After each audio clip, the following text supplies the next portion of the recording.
What's up, guys? Welcome back to In the Den with Dan and Mike. This podcast, we're going to tackle the dessert bracket as it heads into the Elite Eight. Voting came through again. Thank you very much for voting. We received roughly 30 votes, so static from last week, but happy to have the same people coming back. We'll spend a little bit of time on that, and then we're going to move into the preview for the British Open, or as it should be called, the Open Championship, which starts early tomorrow morning, like 1:30 a.m. our time. 1:28 tea time. So we're going to preview the Open itself, the field. We're going to pick some winners at the odds that they're listed. Basically what value plays we think are out there and who we think is going to win. And then we also each constructed DraftKings lineups that entered into multiple tournaments and cash games. So we'll go over that and give you some of our rationale behind it. I think I might have mentioned it last podcast, but just, we're shooting for about a 45-minute podcast. We've gone over that every time. So we're working on cutting it down, becoming a little more focused. So again, we're going to do the bracket this time and the Open, but before we get into both of them, we're going to spend a few minutes just touching base on, a couple of the topics in baseball that are happening right now that are pertinent because we just came out of the All-Star break and we're getting ready to go into the dog days, July and August. We talked about sellers and buyers. So, we had a couple trades in the last day, and we've had a couple injuries that have come up. So let's get started real quick. Specifically, there were two trades yesterday. J.D. Martinez went from the Tigers, who have decided they're going to be sellers, and he's going to Arizona to make a very scary lineup, even scarier. He mashes left-handers, and since he's come back from the DL, he's been on an MVP type of tear. So their lineups obviously only better if their pitching can hold up. The Diamondbacks are playing to do it this year, which you can't blame them after being 60% Do you think they're going to put Martinez and Goldschmidt back-to-back so you have like a lefty-righty? No, he's a righty. Yeah, that's what I'm saying. Goldschmidt's a lefty. No, Goldschmidt's a righty. He's a righty? I thought he was a lefty. Yeah, okay. man. I'll tell you what, we should just cut Gifford out of baseball segments altogether. I love just putting my 2 cents in it because then it just makes me look fantastically dumb. But I do think you're going to see them. I swear he was a left-hander. No, you're going to see them back-to-back. They're going to be like 3-4 in the lineup. I don't know. Maybe they'll sandwich Lamb in between them. Lamb's a lefty, so maybe they'll go Goldschmidt, Lamb, JD. Sorry. You got Owens and Drury around him as well. Peralta. So their lineup's scary good. And then Robbie Ray's developed an ace. Anyway, if their pitching can pitch at all, they're going to be a legit contender. They're going to have to win the wild card game. They're not going to beat the Dodgers. On a streak of 30-4 in the last 34 games. They're awesome. They're nuts. So. That was the first trade that went down yesterday. There may have been another minor one or two between that one and then the late one last night, which was the Yankees went after significant bullpen help and also added a corner infield bat. So they got the Yankees went out and got Todd Frazier and David Robertson, the closer for the White Sox, and Tommy Conley, who is a middle reliever for the White Sox, and both had pitched for the Yankees previously. So neither one's going to go to New York and be a closer over Chapman, but they're going to shore up a pretty scary 7-8-9. 7-8-9, 6-7-8-9. Yeah. Depends on what they need to get out, but I mean, you're talking about 4 electric arms that have proven over the last 100 innings or so that Plus with the young bats that are coming. Yeah. So I told you before we started the podcast, I said, well, maybe it's a little too early. Maybe they are a little too young, but you chimed in and said, you know what? They're gunning for it right now. It all depends on what Boston does. Going back to Arizona real quick, they are a half game up in the wild card. So they are the number 1 wild card right now in the National League. So like you said, that's really going to secure, hopefully, their spot for them. Yeah, they'll be in it to the end. So I think the Yankees have enough talent. And the East, there's no They're beast the number 2 wild card spot right now. Yeah, there's no beast of the East. The Red Sox were trying to get Frazier yesterday. The Red Sox were rumored to be on to Frazier. And then, you gotta love it. The Yankees came in, Cashman's like, not only do we need help in this area, but we're taking it away from what our rival needs. And sometimes that's the most important thing of those trade deadlines. Who cares if you really need some? We're not going to let a rival have that, right. And because Cashman's now back-to-back trade deadlines done a really good job. Last year he sold off pieces that he knew he was going to be able to sign back. And like Chapman was one of the examples. Got some prospects for him. This year, he's done what he needs.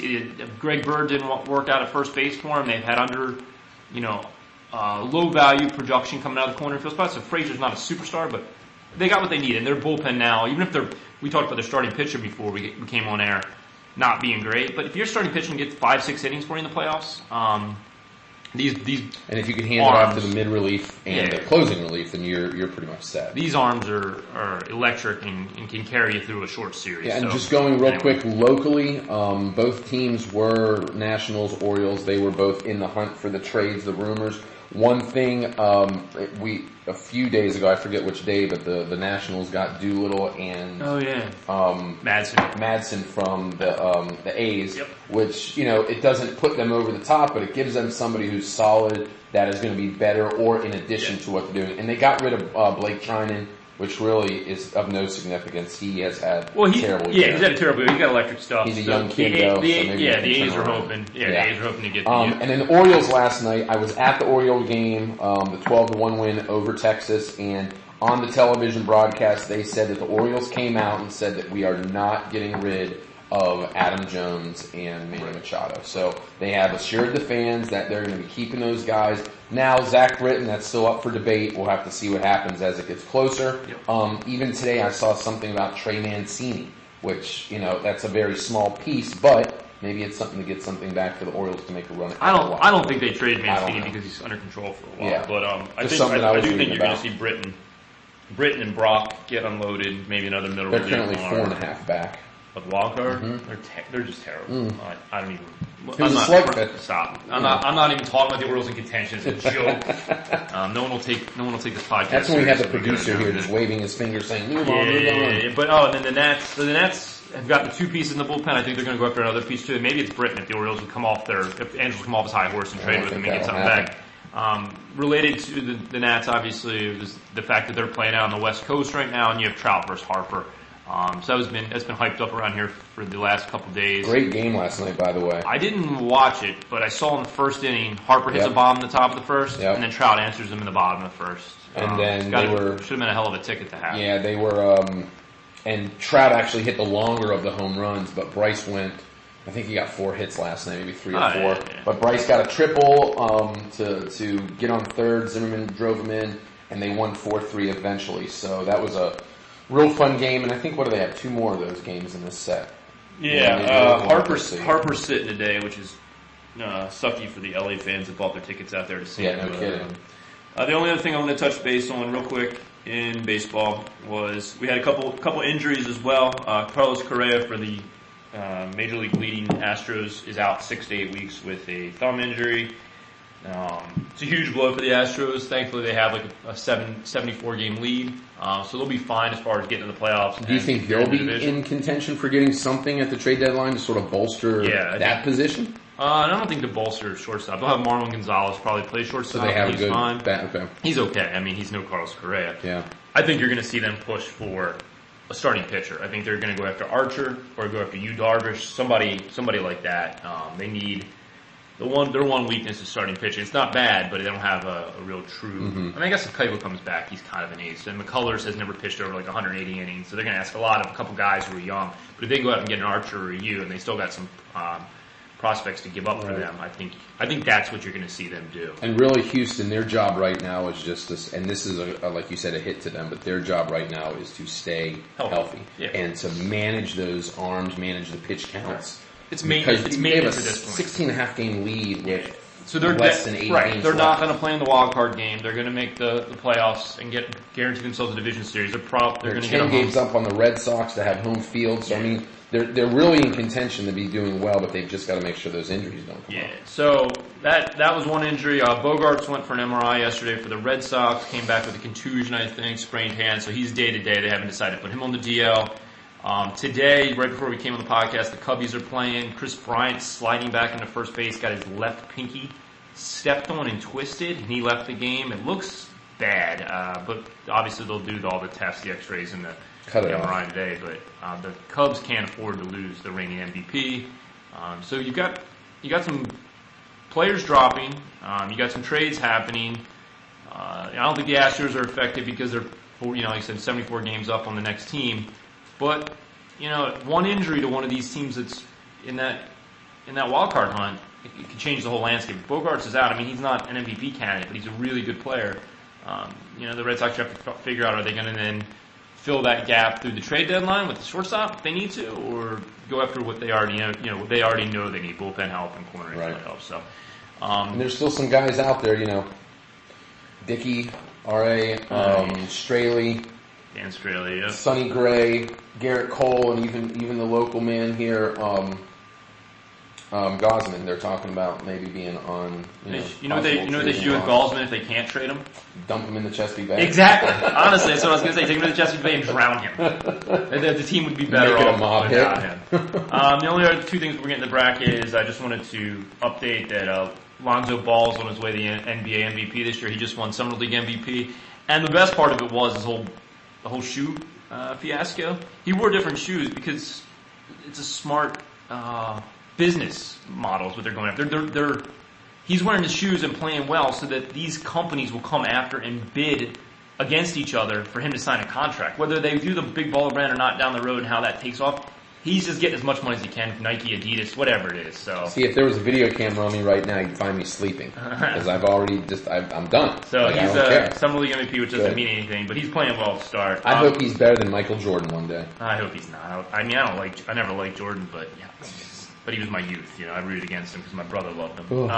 Last piece, and it probably should have been the piece we led with because it's just greatness personified, is Roger Federer took down his 8th Wimbledon record and extended his record 18th Grand Slam. He's phenomenal there. I mean, I've watched some of that. It's like it's like poetry out there on the tennis court. It doesn't matter what somebody does. Some of the returns from him, some of the backhand returns off of the first service were just phenomenal. I mean, it was left, right, used, what's his name, Klisic or Klitich or Chilich? Just used him left and right, left and right. I mean, he thankfully got an easy matchup, and Chilich was somewhat injured. But it is what you play who you play, and he didn't lose a set. I'm not taking anything away from Federer. I'm saying he won who he played. So, but he did get a favorable draw. Murray and Djokovic went out before, and so it worked out for him. He's the greatest grass court player that ever has played the game. You're talking about his backhand. His backhand is his signature stroke.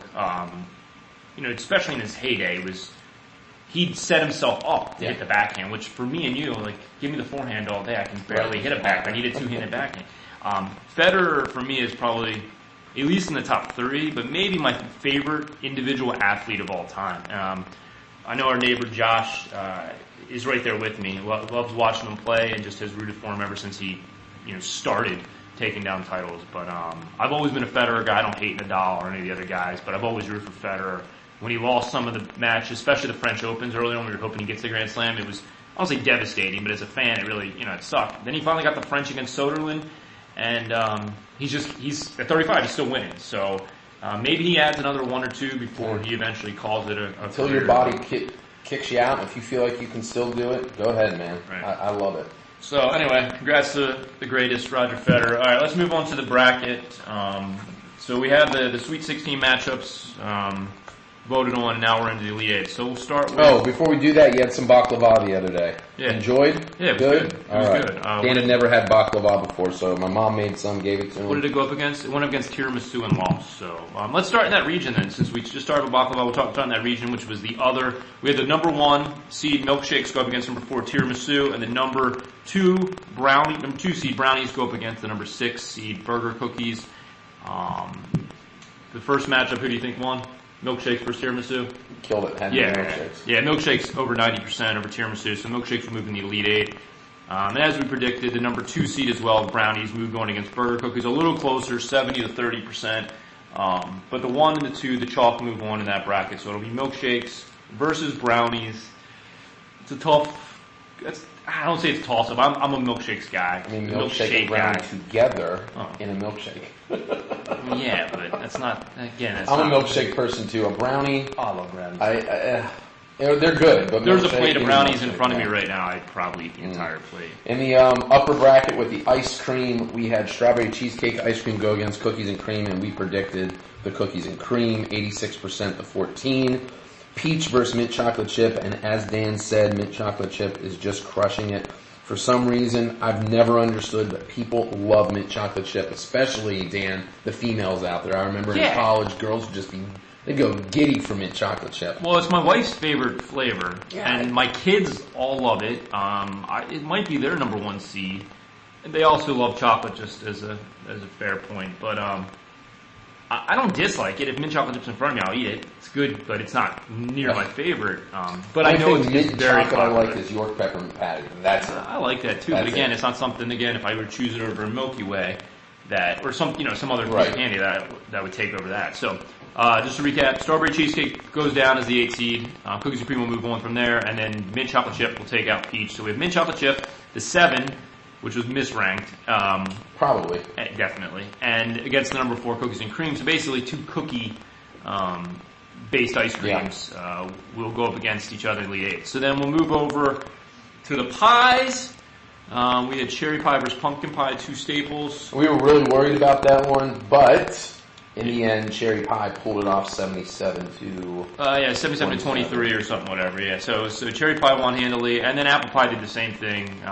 I've been looking forward to this matchup because you and I, we have to get vindication. Yeah. I mean, we have. Cherry pie has beaten now pecan pie, which is a popular pie, and pumpkin pie.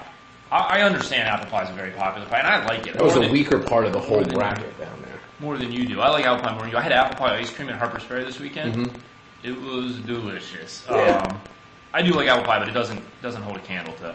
Apple pie had to go through lemon meringue, Sweet key lime, cherry. and banana cream. I mean, Lemon those meringue's are good. kind of, Anyway, so we'll have basically chalk in the Elite 8 there with cherry pie versus apple pie. And then we'll go down to the final bracket. I'll let you recap. Bottom bracket, we Cakes. had Boston Cream versus the Devil's Food, and I'm really surprised there. I thought Devil's Food, being sort of like on the chocolate end, would have won, but Boston Cream won. And then you had cheesecake versus carrot cake, and cheesecake pulled it out. Yeah. I thought carrot cake would have done that too, but so you have the number 1 Boston Cream versus number 2 cheesecake, so that's chalk right there. So really, the only 2 upsets that we had were in the Chocolate ice and cream. vanilla. Exactly. And I guess you could say we misseeded them, but I guess we're going on personal preference I don't there. think we So necessarily misseeded. They're the 1, the 2 maybe, but like we Yeah. probably should have thrown mint chocolate chip against it. Or probably number 3, and Pete should have been out of there, but that was all quirky stuff on my part. And But yeah, the only really close matchup in the Elite 8 too ended up being cheesecake versus carrot cake. It was basically 55 to 45% cheesecake won. So everything else was like a 70-30 split or greater. So I think, in my opinion, I think we're going to have mint chocolate chip against milkshakes on the I agree. left-hand side, and I think we're going to have cherry pie versus cheesecake. I'm pulling the upset there. I agree that I it's think going to more be people like cheesecake, unlike yourself. Yeah. So I think mint chocolate chip comes out. Milkshakes, I think, come out. It's going to be a close one. I hope cherry pie comes out. I think that's also going to be a toss-up. Cheesecake. People love cheesecake. I hate cheesecake. So if whatever the winners are, the final 4, we're going to have them at the next podcast. Not that anyone can see it, but I'm going to put them in my mouth I'm going to put... and eat them. They're delicious, except for cheesecake. I'll take a bite of cheesecake and throw up. You'll I eat can't do cheesecake. I'll find you a good cheesecake. I'll find you something. There's no such thing. It should have chocolate cheesecake. It should have been the 16 seed. It's so terrible. It shouldn't even make. I hate Should have been the cheesecake. Predators. I hate. All right, so that'll be up on the Facebook page. Please go ahead and make sure you vote. Click on that link, vote on it, and this will be done here soon. And then we are going to move on to our next bracket. Yeah, we don't know what it's going to be. We got to figure out what the next bracket is going to be. We have so many we're going to do. We might just make this bracket podcast. But you know the funny thing is, just before we move on, we did that. We talked about the quarterback one. They just came out with a list of all-time quarterbacks from 1978 to now. Mm-hmm. Amazing how many of those top guys we had in there. Well, we're so smart, obviously. No, not so smart. Aaron They're Rodgers just is the greatest of all. Well, he was number 5, which blew my mind. I above Brett Favre, which is, who knows. But anyways, we're going to move on. This week, British Open. I think I've said before in the podcast, I'm a teacher. My profession is being a teacher, so I'm off in the summertime. And this is one for the last probably 18 years that I love for the simple reason that I get up at 6 in the morning, if not 5 sometimes, and I watch it live. So I've done this for years, get a cup of coffee, get a nice little breakfast. So I've invited Dan to my house tomorrow. I've invited other neighbors. I think a friend of ours, Mike, will come Friday. I'm going to make a traditional English breakfast, some sausage, some potatoes, some baked beans, little tomato on the side, toast, a little pancake, full breakfast. We're going to have some Guinness. We're going to have some ranchada in our coffee. It's going to be fantastic watching this British Open. One day I plan to be there. I would love to go. been to the Masters, I've been to the U.S. Open, and this is a place for me that I would love to see. So anyways, we're going to talk about the field here. We're going to talk about what the field at Royal Birkdale looks like, who we think is going to win. We'll get some picks from Dan and I, and we'll also do our fantasy DraftKings lineup. So the last time Birkdale hosted the British Open was in 2008. Padraig Harrington won it with his back-to-back British Open finishes. Usually at a British Open, you want low ball flight. Padraig Harrington in that British Open, out of the top 10, was the only one that had a high ball flight. So why do you want a low ball flight, though? Low ball flight, you want to go ahead because you're going against the elements. You're going against wind. You're going against the rain. Usually these courses, these link-style, thin, really tight courses are coming off of the North Sea, which is damaging to your golf game. So you want to make sure you can hit these low stingers, that they can roll on the ground. If you have the high ball flight like you do here in the United States, the ball is going to typically hit the green, stop where you want it. Here in the British, you're looking to roll that ball as much as you can. So the low ball flight players are going to have an advantage. I think that's the case if the wind kicks up like they're calling for. If the wind doesn't, and it's possible it won't, I think that negates the ball flight argument. Maybe not completely because it's still a link style course, but it will then allow those guys like Jon Rahm, one of my favorites, who puts the ball very high, to not have to worry as much about a 50-mile-an-hour gust coming through and throwing his into the deep rough either side of the fairway. Right, but I also think these young guys like Rahm and like the Koepkas and like DJ and for some part even like Ricky Fowler, these longer ball striking guys in the British Open typically don't come out and have a good round because these courses are short. And it's more about the finesse that you have around the course. Well, it's more about accuracy. Yeah, and okay, the accuracy, and not like the U.S. Open we just had, where if you can hit the ball 390 yards on a drive, you're going to beat out everybody. Yeah. That's a different style course. And I think they've said in the last couple of years, 38 years old is the average winner's age. So that's while you include Rory. That's while you include Rory, exactly, and that's what they said. It's an old man's tournament. In a couple years ago, we saw Greg Norman be up there. We saw Tom Watson be up there. So I predict this week that we're going to have an oldie but goodie win this tournament. Oh, so you're predicting chalk? I don't know. I don't know who it's going to be. Everyone that wins the tournament is old, so I'm going to go out and say someone who wins is going to be old. No. So, what I really like about the British Open is that you have these awesome par fours that are short, and in the United States, they would be a tweener between a 3 and a 4, and you really can see what these guys are going to do, how they're going to go around these pothole bunkers. What are they going to do if they get in trouble in the long grasses of the coastline grass? And that's what I really like. And the other thing is, it's wire-to-wire coverage. They rarely have commercials. They start at 1:28 in the morning, and you will see everybody's shot. You're not going to be looking at just what Phil Mickelson's doing all day or just what Dustin Johnson's doing all day. They will go and show every piece of the course, players. So that's what I'm really intrigued by. Like Dan said, if the weather holds up, there could be high scores. Accuracy was a very important. Lower scores. I'm sorry. I'm here to keep you straight. Well, the winner last year was Stenson. He went. I think it was in the teens, right? 20 under. Yeah, it was pretty. But they had a really nice weekend. 15 under the year before. 17 under the year before that. When Oosthuizen won it in 2010, 16 under, and then between that was 5, 7, and 3 under. We haven't had a plus finish since Royal Birkdale when Paddy won it at +3, and usually it looks like the average is about 7, 8, 9, 10. Like, you take the average of everything. So definitely some low scores. And from everything I've done my research on, if the weather doesn't play a factor because of how short it is, it's going to be minus 16, 17 wins this. And if it's minus 16, 17 wins this, I think you're going to see the quote-unquote chalk be up there. Jordan Spieth's going to be up there. Dustin Johnson's going to be up there. The guys who, over the, just the way the game is played today and who are the top of the world rankings, who are able to attack pins and who are able to put it out there 330 yards consistently, pretty accurately too, are going to be the ones that, just like any other golf course, can go after it. Mm-hmm. If the weather kicks up and you have the rain they're calling for on Friday, and you have the wind I think they're calling for in the basically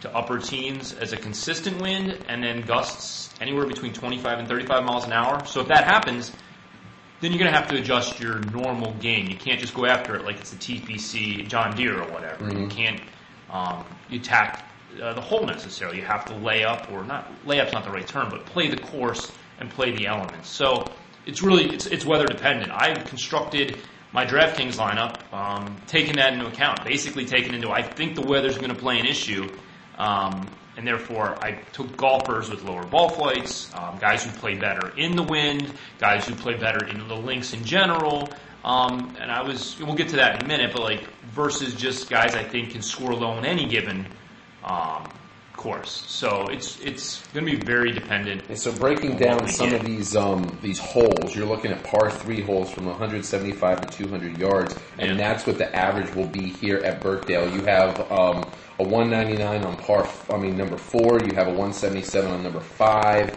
Yeah. You have a 183 on 12. You have a 200 on 14. So you have 4 par 3s, and some of the guys who play really good tee to green on par 3s this year have been a John Rahm, Kyle Stanley, Pat Perez, Adam Scott, Ricky Fowler, Mark Leishman, Henrik Stenson, Brooks Koepka. Those guys are doing really good. And some of the other guys that have been at the top of those distances were Ian Poulter and Paul Casey. Jim Furyk is another one, but he's actually not playing this week. So there's a 175 and 200 range? Yes. I mean, I'll give you some others too. Spieth is up there. Spieth is actually better than Rahm in that distance. Mm-hmm. Matsuyama is right up there with Fowler, slightly better than Fowler at that distance. What is this? Oh, you said Casey, right? Mm-hmm. Casey's another one. So those are, some of the elite plays at the 175 and 200 distance. That's for the 300 yard. That's for the par 3s, right? Right. That's just par 3s, but right. Par 4s, what are they realistically going to be? What's their second shot going to be from? It's going to be more from like the 150, right? Right. Okay.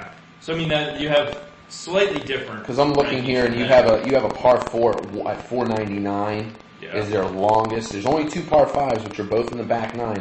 452 and a 567. 499 is your longest par 4 at 2 of those holes, number 13 and number 6. So those two, and those are actually the number 1 hardest hole and the number 4 hardest hole. So, you're right. What is going to be your second shot? Is it going to be something where you're going to be 190 out and you're playing sort of like a runner up there, or are you going to be 150 out where you want to really have a high ball flight and you want to stick that ball to the pin? What are you going to be doing? Yeah, so you're setting yourself up for that second. 150 for these guys is a wedge. Right. For me and you, 150 to 700. Right. So if they're in the 150 to 175 range, they're looking to stick it. They're looking to stick it depending on the wind. I think you're going to see a lot of them in that range. And the wind's going to dictate it all. So even in that range, they're still going to have to be careful putting the ball too high. So you might still see some punches or some runs. Right, and I think you're going to see a lot of 3-woods this year week. You're going to see a lot of 5-woods. You're going to see a lot of longer irons being played, recovery woods, things like that, because these guys aren't going to, on most holes, want to take that driver out and risk getting to one of the pop bunkers that could really cost you 2 or 3 shots, or getting into some of the rough and the longer grass that, will curl around your club and just eat your club up as you're coming through on your swing. Yeah, well, Mickelson's not bringing his driver with him this week, so he's only doing 3-wood or long irons. He put an extra wedge in, I think it was like the 64. And it's the hardest thing in my world to not pick him in anything, but I'm going to stand by what I said. I don't like the breakup between him and Bones, but I love Phil Mickelson 100% to death. And in the back of my heart, I'm rooting for him to win, but I will not pick him because I think his caddy means a lot to him, and it's amazing that they just broke up. So we'll see. I mean, I don't think that has anything to do with the price of tea in China, but I just think some of his stats around where he's going to be on the course don't support him being a favorite. And he's 40-1 right now. I just looked him up, so he's not in the favorites. I mean, he's in the short list of top 20 guys, top 25 guys, but. Dustin and Spieth, for example, are 14-1 right now as the co-favorites on the board. So, Mickelson always has a shot. He's got multiple second place finishes in the British. He's got a British Open championship. Mm-hmm. He's got like 27 runners up in the U.S. Open. So he's always in the majors at the end. I don't have him winning it. I didn't pick him on my DraftKings lineup. I don't think he has this. I shouldn't say the style of game because he does, but I don't think his stats right now and how he's played support him. Right. I mean, if he can hang around, if he can make the cut first of all, Okay, guy hasn't played in a while. If he can make the cut, and if he can hang around 1 to 3 shots, 4 shots behind, so that means maybe in the top 20, top 15, and somebody at the top who has not been around the course or been around the British Open is there on a Sunday and relinquishes some strokes, maybe Phil can jump up in that top 10 and then maybe eke his way in there. But I don't think it's one of those things where he's going to jump out to a huge lead and stay atop the top 5 for the whole weekend. Yeah. All right, well, let's get into some of our picks to win it, or our favorites to win it. Who do we like? It has nothing to do with DraftKings, because DraftKings is based on a salary. You get $50,000 to pick 6 golfers to score points based on the scoring system, which is birdies. Birdies are highly rewarded, and then your place at the end is highly rewarded too. A first place is much more valuable than second place. But you can still have, the number 1 guy and a couple top 10 guys and do better than the guy who is second, third, fourth place golfers. But forgetting salary for DraftKings, just who do you like? Not who do you like as who do you enjoy? That's fine too. We know you love Ricky Fowler. We know you love Phil. But who do you think at the end is going to be lifting the claret jug? And see, that's a tough. If you had to take your top 5 guys, that's a tough one for me because a lot of it goes with what I like. Yes, my gut. But what I like and who I like. I am a Ricky Fowler supporter, 100%, and I want that guy to win a major. I want that to be done. So I guess he's my number 1. I think coming into this, you have a lot of the European golfers that do really well. I look at a guy, like I said, some older guys. I see maybe a guy like Ian Poulter getting the monkey off his back, a Lee Westwood. Are they going to win? Probably not, but I still like them. Paul Casey's another one. He's a guy that I don't sit there and look at and go, I can't wait to watch Paul Casey this weekend, but I understand his game is good enough to win at one of these majors. Justin Rose is one too. He's one of the guys, again, I don't look up every weekend to watch. His game is sort of like, and he does what he's supposed to do, but he's there. Adam Scott is another one. So who are you picking now? You got to pick 5 people. I know. I've got to go number 1 with Fowler. I think that I'm going to be sticking with him until he wins a major. Okay. He's the guy that I want to win. My second guy is going to be... He's 16-1 right now, so he's the 3rd favorite on the board in Vegas. He's tied with Rahm at 16-1 odds. Yeah, and I think Fowler has been an upward ascension. Yeah, he plays well in the majors too. He's always there in the majors. And a couple years ago, he was top 5 in all 4 majors, so he's there. Sergio would be my second. I just feel like it's not. Let me not say the year of Sergio, but he's done well. He's got 10 top 10s, and he's having a great in the British Open. Again, I think I said in the other podcast a while back. He reminds me so much of Phil Mickelson. Once he got that one, the ball's going to start rolling for him. It's going to go. Now, putting wise. Putting fails him a lot, so if he can't putt this week, hey. But he is a Ryder Cup killer. Yep. He loves playing on these courses, in these type of games, in these type of matches. He's really good. Another guy that I really like this week, and I know you said a lot of people are on him, is Matt Kuchar. Another older player that just, to me, has just been on a consistently good streak, and I feel like he can win. He opened at 80-1. He's down to 50-1. And we'll talk about DraftKings later, but he's going to be one of the highest owned DraftKings guys because of his price and because he's old as balls, and this is an old man tournament. He's the most accurate at hitting fairways, which is what you're going to need to do this week. Mm-hmm. He's not long, but he doesn't need to be long off the tee. And his form recently has been great. I want to say in the last 4 tournaments he's played, he's, I think, all 4 top 20s, including a couple top 5s. And he's cool as hell when it comes down to the pressure stuff. I mean, he's cool. Yeah. He's just got that coolness about him. I think Kuchar has a legit shot. I think at this point, though, I think he's overpriced. Like, I wouldn't pay 50. I wouldn't put 100 up to win, 50-1, 50-1 odds. I don't think that's a fair price at this point. It's because everyone's buying into him. So if you wanted to bet him, you should have bet him a month ago. Yeah, but these are just straight up. And then my last guy, I don't know which one, but I have Noren in my Draft Kings pool, but I want to pick one of the Scandinavian players, whether it's, Stenson, or whether it's Noren, or whether it's Kittelson, or I think it's Kittelson, or Bjorn, Thorbjorn Olsen. This is good right here. one of those, because they're always up there, the Scandinavians. in this British Open, so I would like to pick one of those. But I'm going to go 100%. Fowler 1 and Sergio 2 is my top 1 or 2. I really don't like the big Americans, and I think also, if you want to put him in there, Matsuyama, but I really don't see him winning. I don't see him winning a major. I just don't. The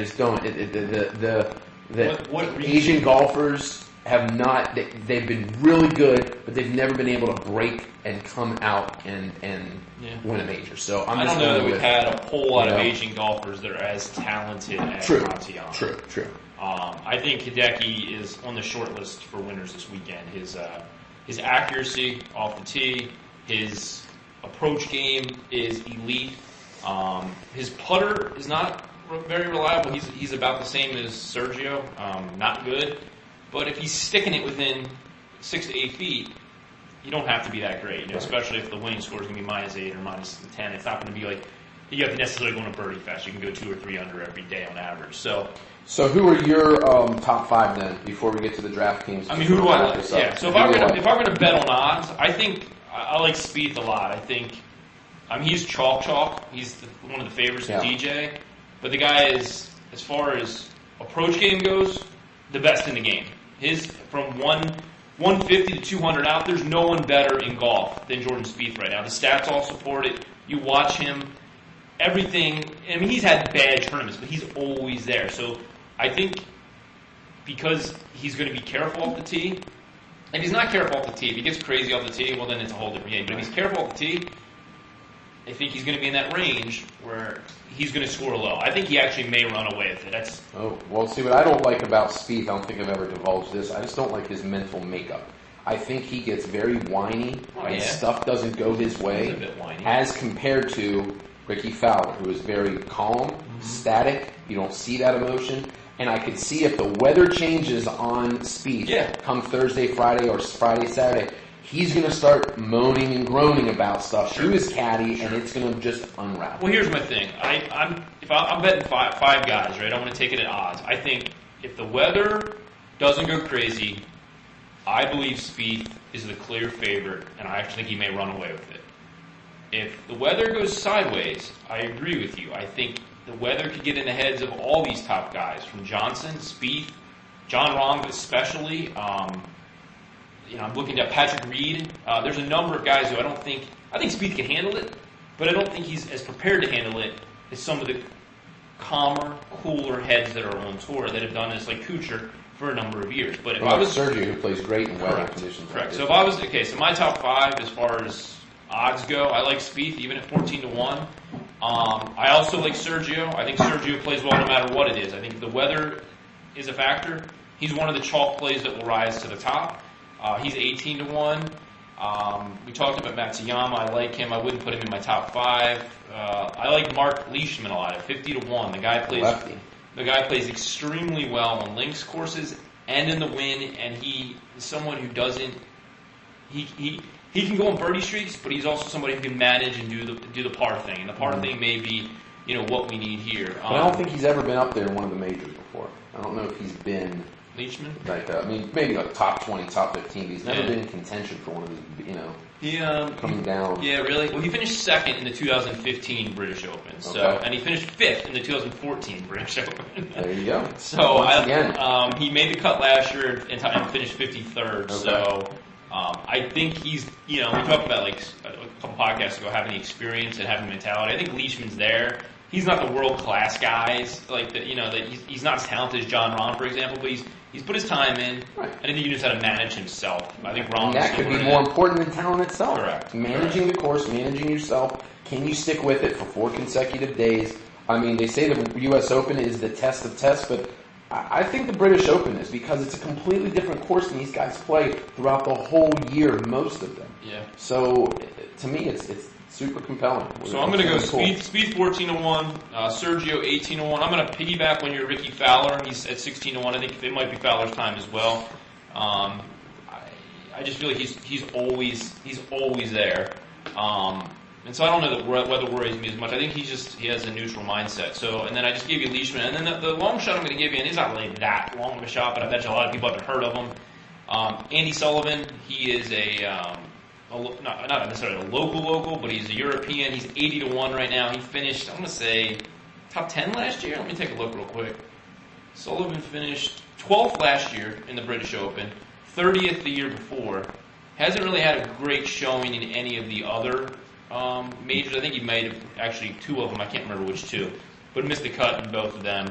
And then maybe it's the U.S. Open. He's like got a 50th or something like that. So some of the things to so I like talk about. Sullivan at 80-1. Some of the things to talk about with this Royal Birkdale before we leave. It's one of the tamer, easier courses in the circuit of the British Opens. Right. A lot of foreign players have won there. If the weather's not there, it's going to be minus 15. It's got to be minus 15 or better. Yeah, very. So I wonder. I can't remember back in 2008 what happened then for it to be such a plus. It must have been terrible weather. Yeah, it was terrible weather. Terrible. Okay. Yeah. Very tight course.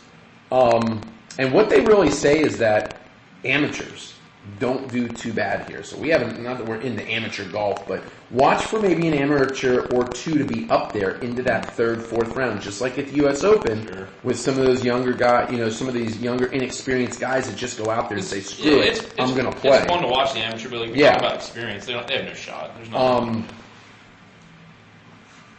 So I thought I had something else to say about that. About amateur? Oh, so no, the other guy I did love. I love Sneds, Brandt Snedeker. Yeah, I thought but he's not. He's the old man. No, he's not really that old. I think he's 35 or whatever. But yeah, so I had him in my DraftKings lineup, and I would definitely bet at the odds he was at. I'm trying to find him now. Where is Sneds? What did he get released for? What was he not playing for? Injury or just didn't? He withdrew today for a rib. He had a rib injury that popped up last week, and he tried to get through it with treatment this week. Today he determined he could not do it. So he was 75-1 to win it. He's been playing really well since he come back from a wrist injury. He's somebody that I was targeting, and then I just got news before we came on that he's out. So I had to redo my whole DraftKings lineup because I had. We'll go right to DraftKings. I think I had Spieth, and I had Spieth and Fowler. And then I had Kuchar and Snedeker as like my chalk plus my mid-tier. Then I had a guy by the name of Ryan Fox from New Zealand who's been playing really well on the European Tour for cheap. I forget my 6th guy, but I was all set, ready to go. And then Mike walks in the door to do the podcast, and I'm looking at Twitter, and Sneds is out. So it completely threw me off, right? So I would just say I was on Spieth, and I told you I picked Spieth to win, so I had to pivot somewhat because I could no longer play Sneds, and I had to find a pivot to another player. Pivot meaning coming off one guy and going to another. And so the guys around Snedeker's salary range in DraftKings is about $7,000 is how much it costs to roster him. They're going to all be highly owned guys. And if you're going to, quick summary of DraftKings is, if you're going to put a lineup in a big tournament, well, first off, you got to have the winner, and you got to have all 6 of your guys got to be good. But you can't, if you have all highly owned guys, meaning Mike and I are going to own the same guys, and so are 30,000 out of the 40,000 people going to own the same guys. Well, then, when that person does really well or does really poorly, all those lineups are going the same. They're not differentiating themselves at all. So you don't want to have a lineup constructed of a whole bunch of similarly owned guys across the board. But if the winner is a highly owned guy, you still got to have him. Mm-hmm. Otherwise, the 40% of rosters have him. You don't have a chance of winning if you don't have the winner. So you got to pick the winner, and then you got to have a couple guys on your roster who are going to be lowly owned, meaning like in the 5 to 10% range, who can still do well. So anyway, I knew if I was going to pivot from Sneds to somewhere around his salary range, all those guys are going to be highly owned. So I just reconstructed my entire roster. And see, this is going to DraftKings. This is why I just don't have the patience, and I appreciate what you do and what you look into it. But this is like in football. I just throw guys out there. I don't see the mathematics behind it, which there is.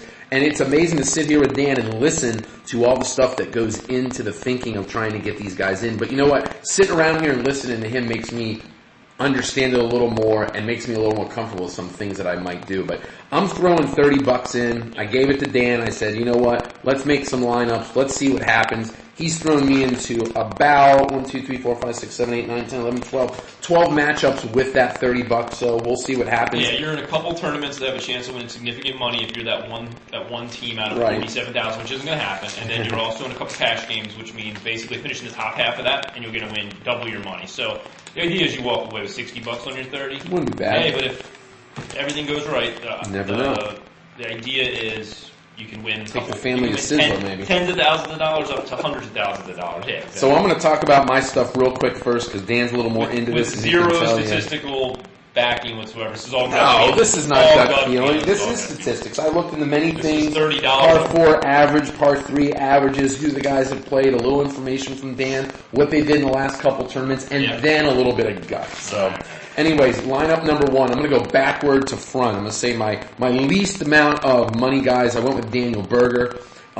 Really, he was a guy to round out my lineup.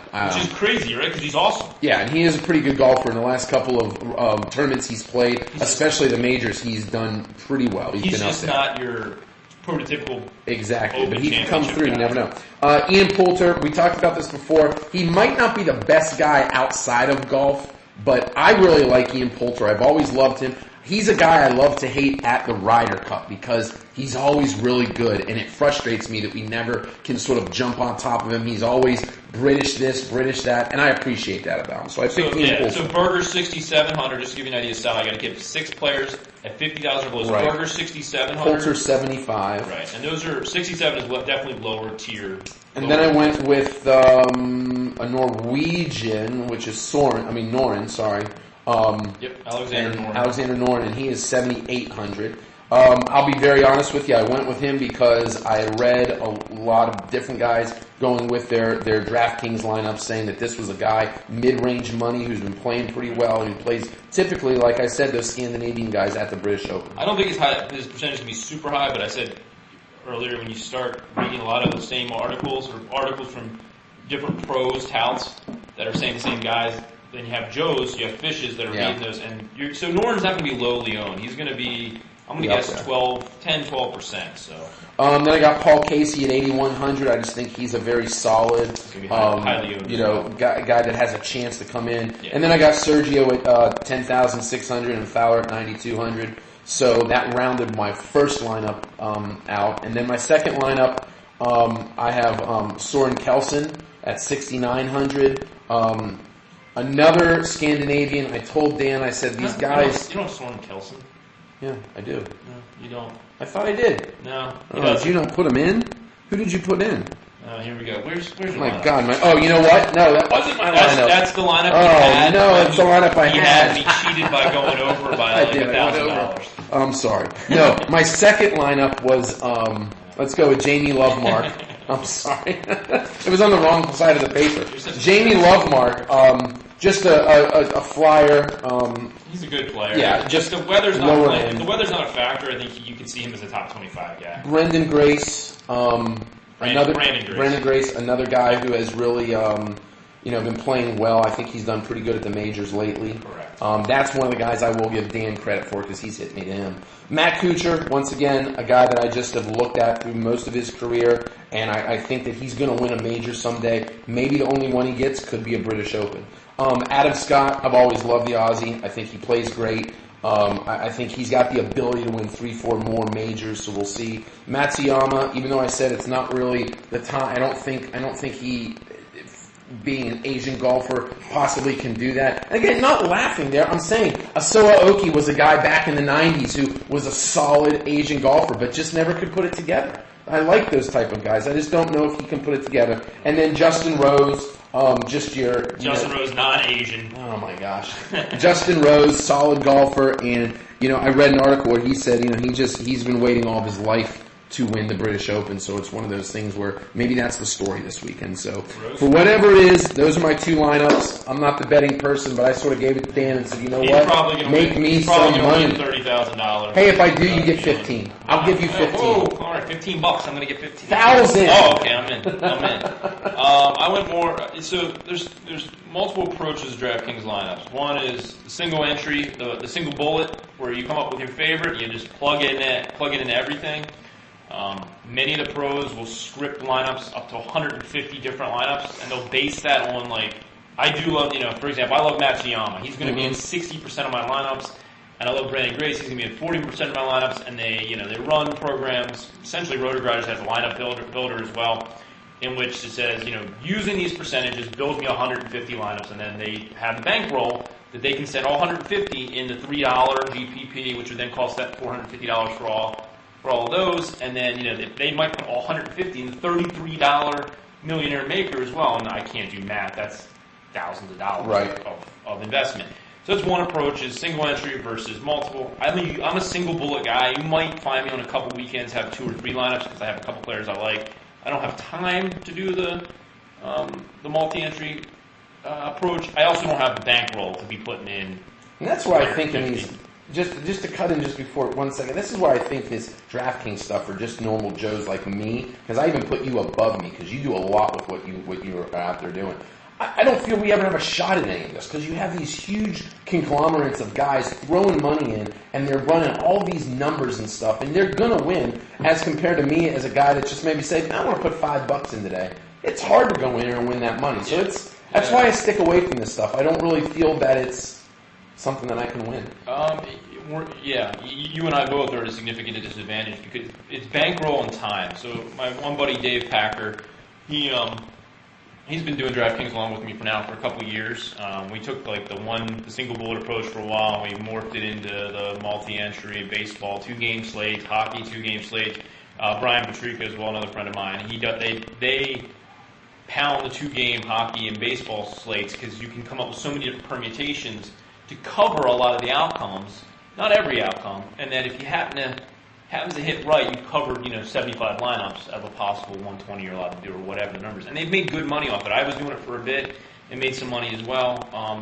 But the reality is, the most you can make is about $2,000 to $3,000 a night, which is really good money, but you still got to hit it. You're never going to win on those smaller slates $100,000. I think Dave hit $15,000 once. So props to him, but he did it with the multi-strategy approach. You got to have a bankroll though. If you have the bankroll, if I'm sitting here with $100,000, I have a backer, and then I know that $100,000 I can invest over the next couple of weeks in the way I want to do it. I can take maybe time off work and script my lineups and know that I've got $5,000 to dedicate to the British Open or whatever the numbers. I don't have that. I don't have that bankroll. So my approach is single entry. And then there's one other thing I want to say. If you're going to do single entry, you have two approaches. You can do the balanced lineup. You try to get guys in all the $8,000, $9,000 range, or you can go stars and scrubs. And really, the bang for your buck is stars and scrubs because some of the scrubs are going to make the cut. What you need is everybody on your team to make the cut, and then your stars are your most likely ones to win it. It's just the reality. I mean, their odds of winning are higher than the scrubs because they're better players, and Vegas knows what they're talking about. So for me this time around, I went for more of a balanced approach. I would say some stars. I wouldn't call it stars and scrubs, but it was almost like a blend of it. I didn't go Spieth or Johnson, which are the highest price guys, or Rahm, but I did go Sergio. So I talked about it earlier when we picked winners. I like Sergio Garcia, no matter whether or not. So he was $10,600. He's my number one guy. I didn't take anyone in the $9,000 range. Again, this is all because Snedeker screwed me over with this rib injury. But my second price player, I took Scott as well, the Aussie. He can't putt to save his life, but his approach game is one of the best in the world. And he's got the Masters, the majors experience. I trust him in the major. I went with another guy I touted was Leishman. Can play in the weather, can play on the links courses, has done well in the British Open. He was 7,800. I took Paul Casey as well. I just think he's underpriced at 8,100. He's going to be highly owned. So if he sucks, I'm going to kick myself because then I could have, if you pivot off of guys who are highly owned, then you have a chance of fading their poor performance, and that gives you a leg up on everyone else. But anyway, I did take Paul Casey. I think he's underpriced at 8,100. Brandon Grace, we talked about, South African. He's a par-making machine and he's good around the greens. He's good from his approaches. I think he's going to be there in the end. I don't know if he's going to be in the top 10, but I think he's a top 15, top 20 play with the upside of winning, depending on the weather. If the weather kicks in, all these guys should be good. I know that is such a huge thing to see with that weather because it can just change on its. Oh, absolutely. And then my final play is Andy Sullivan, who I also mentioned. I think was 75 or 80 to 1 to win the whole thing. He's done really well in the last 2 British Opens.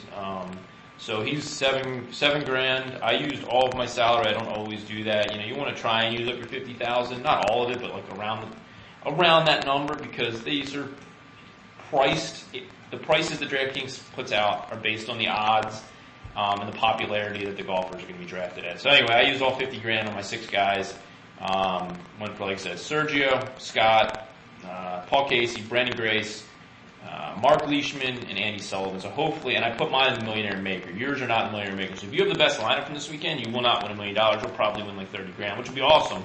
But you will kick yourself if you have the Millionaire Maker. But if you win $1 million, then I will give you $15. So I'm in 31 different contests with mine, and Mike is in 6 different contests with his. DraftKings is what keeps me floating. Like that's the scratch that itches, my anal itch all the time. I think once my teams lose their stars, once Sid's gone and once Gino's gone and once Big Ben's gone, and my teams aren't good that I like, I think that's what I might have to do, is just start becoming a fantasy guy. But now, I stay away from fantasy because I'm more invested in my... You'll never not, because when Sid graduates or retires, whatever, they'll be the next guy. Maybe not for the Penguins, but they will be for the Pirates or the Steelers. You're a fanboy. You're always going to stick by your fan. But I really like... I would love to do what you do. My brain only has this attention span of 5 minutes. You would love to be a junkie? That's what I am.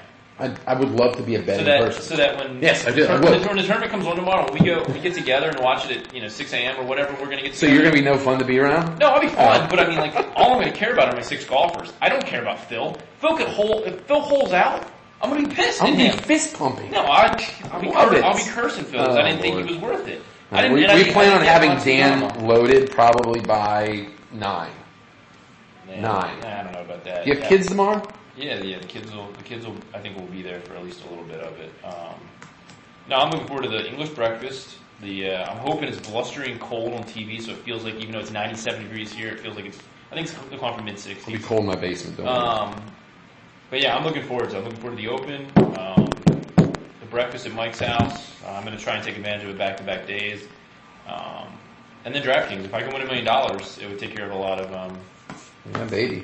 A lot of It would pay for a lot of our desserts at the next podcast. Oh, we'll get cheesecake flown in from. Hey, real quick before we go, we're about to wrap up. Today is National Hot Dog Day. Did you know that? Did not know that. You were at the ballpark last night. Yes. I'm sure had a hot dog or two. Did not. Had a hamburger. Hamburger. Oh, good. So today you should have a hot dog.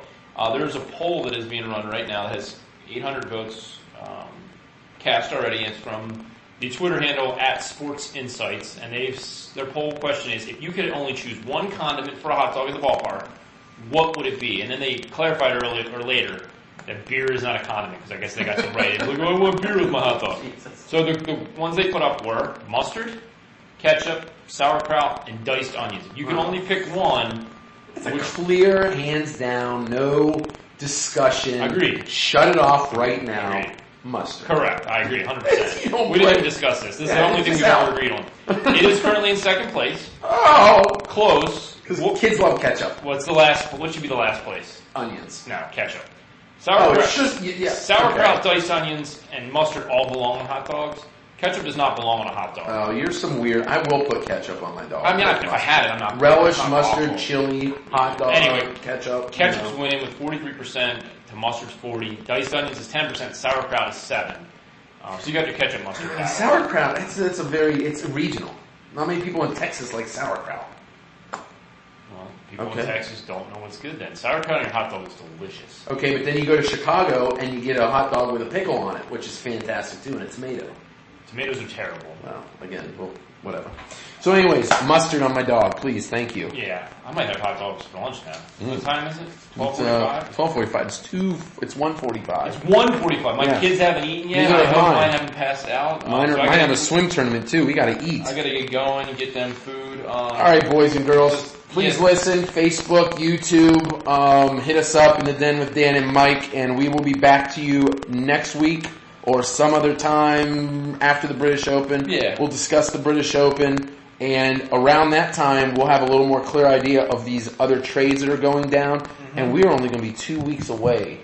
2 weeks away from first preseason. Training camp, football. No one cares. Everybody knows what preseason is. Of the 30 people listening to our podcast right now, no one's going to care about the NFL preseason. So you guys will be able to turn us off for like a good couple weeks. No, you won't. College football's coming. It's all coming. We will have the Elite Eight. And we'll be eating next week. We'll be eating one set next week. And I don't know what else we'll talk about other than but we'll be here. The British Open. Guarantee it. And hopefully I'll be a millionaire. Yeah, maybe I'll be at 30,000. And we're 30 seconds away from an hour, so we're going to get under an hour, I think, for the first time. So later. Yeah, that's all we got. Thanks, guys.